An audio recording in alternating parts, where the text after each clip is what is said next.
আজকে আমাদের অ্যাপার্টমেন্টে গণেশ পুজোর দ্বিতীয় দিন। আজ সন্ধ্যায় কিছু সাংস্কৃতিক অনুষ্ঠান হয়েছিল, আর ছিল রাত্রে খাওয়া দাওয়া। আমি কিন্তু এই ধরনের সুযোগ পেলেই শাড়ি পরে নিই, কারণ শাড়ি পরার সুযোগগুলো একদম মিস করতে চাই না। তোমরা কারা কারা শাড়ি পরতে ভালোবাসো অবশ্যই জানিও।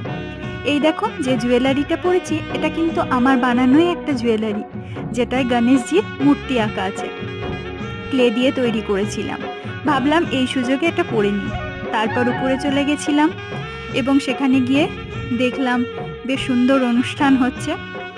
সবাই সুন্দরভাবে নৃত্য পরিবেশন করছিল বাচ্চারা, আর খুব আনন্দ হয়েছিল। সবার সাথে অনেক পরিচয় হলো, দেখা হলো। তারপর নিজেদের মতো কিছু ছবি তুলে নিয়েছিলাম ফ্রেমবন্দি করে, আর তারপর চলে এসেছিলাম। তোমরা জানিও তোমাদের ভিডিওটা কেমন লাগলো। দেখা হচ্ছে পরে।